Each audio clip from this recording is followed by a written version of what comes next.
So this session is called like taking risk, kind of breaking down the anatomy of risking. These guys have risked some big things. And so we're gonna jump right into that. You ready? You switch gears? Go ahead and like grab the gear, switch it. That was awesome. We love him. Now we're gonna switch. Taking risk. Okay, so right off the bat, did he get you, Mike? Sweet. Okay. Right off the bat, where did I just sent you the questions. Here we go. How do you decide which risk in your life are worth taking? When you're evaluating big decisions, how do you decide, man, what risk? It's a great question. I think for me, it's just risk for me is very calculated. I'll give you a little background. My dad is Japanese, so risk for him is like non-existent. And he grew up as the youngest of 6 on a farm in Colorado with no heat. So like for him, everything is calculated, every I is dotted, every T is crossed. And so that's kind of how I was raised. Yeah. And so for me, risk is like, okay, can I see this as a real possibility? And if I can, then let's go for it. So I know that's not much of a risk, but that's kind of like what my mentality has been for 31 years up until 2 months ago. We're jumping here too. Do risk need to be spontaneous and like kind of risky versus taking a risk? Just because I'm taking a risk, does it have to be risky per se? And kind of what's your thoughts? I mean, it's kind of to answer both questions. I shared like a quick snippet of our testimony last night, and I was talking to my wife this morning or last night, and we were just talking about risk because we knew we were going to do this session, and it both really hit us. It was like for us, you know, if you're talking risk management, to jump out and do what you think God wants you to do, we got to a point where it was very simple.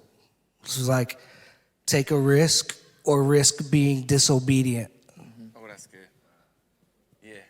And it was like, okay, I know the risk associated with walking away from job and all of those things like so many people are doing right now. I talked to 3 families yesterday that are just jumping ship and going with what they think God wants, and people are doing it.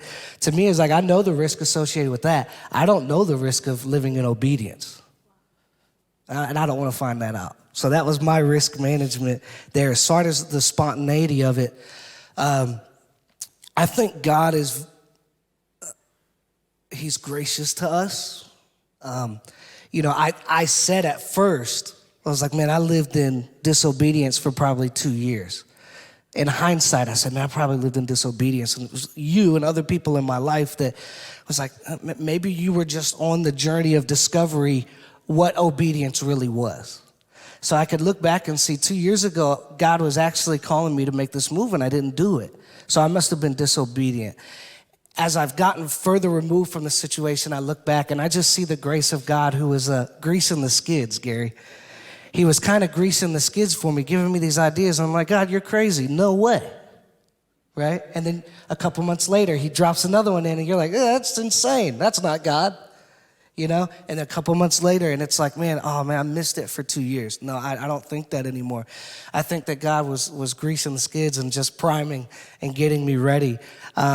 For a moment that would look spontaneous, 10 p.m., but really was years in the making. Does that make sense? Yeah. So I think, especially when God is involved, it's like, you know. Like we make it so complicated. Like we know what, everybody's shaking their heads. Like, so I think we hold on. And man, me and my wife looked at each other that night and I said, okay, so let's be clear. If we stay, it's disobedience, right? Like it's clear now, right? She said yes. I said, I think so too. And we waited 7 hours and they were like, okay, that's enough. Let's go. So yeah, that's. You guys talk about risk and like you mentioned like your wife. I want to play into relationships, risk and like relationships. Are there people who are like, that you know they're kind of discouraging, so you kind of stay away from those voices? Are there people who have encouraged you?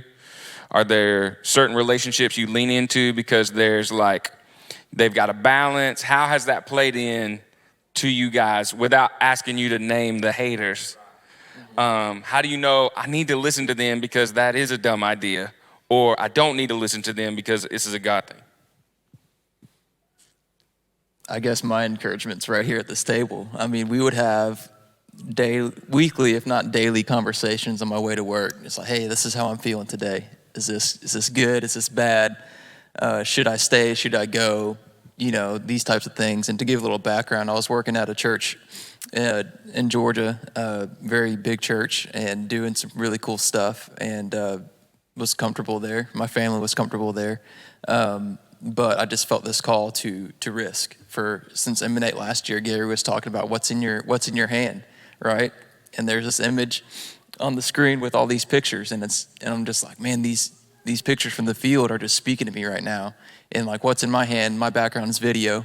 That's what I do. I make videos, and it's like I got a camera, so I want to use this camera for God's glory and to document the gospel. I feel like is a big call in my life. And so really for about a year, I'm just mulling over like, okay, I want to be with Far-Flung. I told Kyle since day one, like, hey, I want to be with Far-Flung. This is where everything aligns for me. And so I was at the church for 6 years, and just this constant gnawing of like, is this it? Like, am I supposed to stay here and do this? I mean, I was in charge of a television ministry. So, I mean, the scope, right? Kyle talked about the end goal, being on TBN, Daystar, Hillsong, Daily. I produced that program. And I got caught up in a lot of pride. Like, this is what I do. This is the product that I make. These are the people that I reach. But I'm just like, but that's not really my heart. I want to be in the village. I want to be able to go to the field and document these things. And so that's a little background of my story. And so, really for the past 6-8 months, me and Jeremy especially would go back and forth almost daily, and just, okay. And it was like a seesaw sometimes. Like, he was up sometimes, I was down, and he just, other times I was up and he was down, and we'd throw stuff in each other's face that we said to each other in previous months that we're having to eat our own words. So just really leaning into people kind of in the same season. Jeremy's a little bit ahead of me, so just like leaning into wisdom. Same with Brian, a little bit ahead of me, leaning into those voices of like a lot of practical things. In the same vein, in the sense of like how there's a thing called a long trigger pull. Like, some guns have like a long trigger pull, so it's like really hard to pull it back. Now, once you get to that one spot, boom, it goes off. Some guns have a hair trigger. Just barely tap it. Pow, pow, pow, pow. Okay, so like, how long do you think about a risk, and does it expire? Does an opportunity expire? I hate to say yes to that last question, but I'll say yes in the context of our story, because in the matter of like 3 days, God just placed these different conversations in front of me. And it's like, we knew what we were going to do, like leading up to it. It's like, man, we're going to have to go. And it's like, my dad always said that delayed obedience is disobedience. If anybody had parents like mine, it's like, man, it's not good enough. You can't obey later. Like, you got to do it now. And one of the last things, we did a Zoom call with Far-Flung, and Dave and Tina asked for a prayer request for the safety of the whalers, because their whaling season is still open, but the ice was breaking up. And she said, when it gets this late in the season, it gets more and more dangerous. The longer you wait, the more dangerous it gets. And then when she said it, it was like they weren't even talking about whaling anymore. So I don't want to say there's an expiration date. I don't want to say it like that. Yeah. But I do want to say that, man, there was a sense of urgency. And I just knew, like, we're in a moment as a family. And if there's something that could be missed, I don't want to miss it. I don't know what would have happened if we would have waited another month. Sometimes I think ministry leaders, speakers have used this sense of expiration as a manipulation to get people to like, you better do it or it's going to expire, forgetting how much grace the Lord has. And so, yes, there's an urgency, but I don't know if our posture should be because, oh my gosh, if I don't do this now, my Father's getting ready to slam the door, take all my toys and go. Look at the story of Gideon, right? Right? Oh, mighty warrior. He's like, me? You talking to the wrong dude. The mighty warriors are out there, And he's like, all right, well, if you're for real about this, you know the story, puts the fleece out, make the ground wet, but not the fleece, right? And he goes out, And you're like, Gideon, you better go. I think God's got some patience because he comes out and it happens. He's like, all right, well, now if you're really serious, now do the opposite. Yeah. That was me. That was me for 2 years. And God still uses you at the end of I that. want Brennan and Laura to go ahead and come up and be ready. Last thing, both of you, and then whatever you each want to share individually. Can you address risk that isn't this massive thing of uprooting my family and like moving to a place? Not everybody is going to be called to do that. Not everybody's going to do it more than once in their life. Are there other risks that you're evaluating daily, whether it's, smaller things? I think that one of the things me and Becca said before we made the big one, and this is something that has affected me daily, is like, I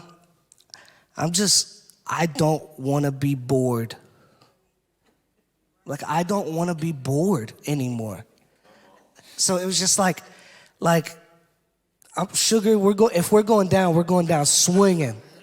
You know what I mean? So it's just like, I've literally, man, if I crash and burn, I'm going to do it with the Lord. And I'm going to do it with good intentions. So it's like every day, though, it's like those little things. Because, uprooting is one thing. I still struggle with just walking up to somebody at the grocery store. You know what I'm saying? We all relate to that. But it's like, man, me and my wife are like, if we're going to do this, let's go to the highest height. So if we do fall, man, we got a long ride just enjoying that free fall, so that's, to me, it becomes less about a risk and fear, and it becomes more like, let's just see what happens. And let's just trust that, like you said last night down here at the altar, that's it. To me, that's it. Like, if I make the dumbest decision, let me give God that room to work and see what he does with it. You know what I mean? And just, hey, let's do it. Let's just have some fun. And that's what I literally felt God. It was like, I'm one of those people that I do calculate danger. So when I go to Hawaii with Travis and we're there with a local and there's a bunch of signs saying, don't go up here, potential death, falling rocks, floods and all that. And they're like, let's go. I'm the guy that's like, y'all, hey, whoa. Like, I'm in Hawaii. I don't need to go to the spot in Hawaii that could kill me. I'm happy, But I remember those times in my life with Travis on the other side of the fence go, come on, just come on.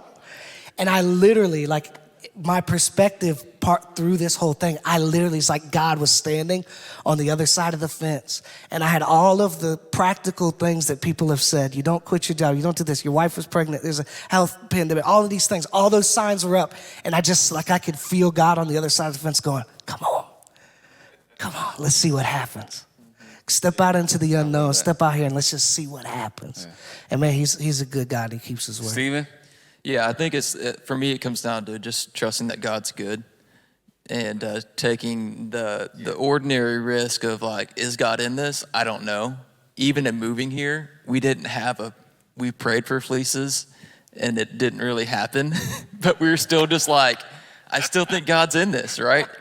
And we didn't get a confirmation until a week after I put in my 2 weeks notice. So I'm a weekend, I'm quitting my job a weekend, not still really knowing, is this right? Is there a confirmation? I know that was the big risk, but I think the small thing is just the unknown, right? That's something that scared the mess out of me, is just I don't know what this will look like. But now it excites me of okay, God, if you're in this, then let's do it. And I don't know if you're in this or not, but I'm going to take this step. And that's what faith is. And I felt like I had a conversation with my wife in our bedroom closet back in Georgia, and we were discussing some things, and we were just I don't know, but I feel like this is where we're really going to fly, right? There's no safety net anymore. And I think this is really where God's going to take over. And since we've been here, it's felt more like falling than flying, but we're here and it's awesome. I have to say this, like you mentioned earlier about... Cut his mic, turn it off, mute it. About support group, he mentioned this table. I had friends back home, very supportive, who were with me. And these two guys, super supportive, and Kyle. The last two people I talked to before we got in the car were these two guys. So how important it is, right, to know, we're talking about taking risks. Probably the most important part of the risk-taking, probably for all of us, you both would agree with this, I'll speak for you, is we had guys, it just happened to be us three, but we had guys, like when you're walking away from your house and your salary, when you have friends who say, you can live with me. If I got money, you got money. That matters. It made a difference. So, talking about the importance of the body of Christ, man, you need to find people that when you're like, man, I'm about to walk away from my job, you need to have people. I got you. He's crying. You need to have people. I didn't want to be the only one, so I'm happy. You need to have people that will look at you. Hey, I don't know if it's God or not, but as long as I got a paycheck, you got a paycheck. That's how that was some like Acts, biblical stuff that was happening. It was crazy. I've never really experienced it like that. So that was a huge part of it. I've got stuff in Jeremy's basement right now, like a lot of storage stuff. I was really dumb. I rented a 26-foot truck and a 12-foot trailer. And we're staying with my in-laws right now. But I bought a 10 by 10 storage unit. And we popped open the storage unit, and my wife's like, this isn't happening. And so Jeremy is riding back from the beach. He's like, bro, I got a basement. So we unloaded just about all of it in Jeremy's basement. So it works, man. The early church stuff it does. That sharing and not counting anything as your own, like it works. And man, when you're experiencing it, even at whatever scale, it's amazing. I mean, just to Kyle, man, we're here because of you. It's an honor for us to be behind you and Marion. It's an honor. We're going to jump into talking about raising money, which is a huge risk. They're going to go ahead and jump up here with me. While they're coming, I'll say this. I want you to think about taking risk like a muscle. You take small risk, the muscle gets stronger. So I want you to think about the little risk you take. It could be like, hey, listen, I feel like the Lord told me to give $50 to this guy a couple of days ago. And so I text him, I'm like, hey, man, you got Cash App? He's like, yeah. I said, okay. And that was it. That was the whole thing, you know, and you take a risk. And so you build that muscle up. Not because one day I hope to risk everything. It's one day if God asks me to risk everything, I've got the muscle to do whatever he asks me.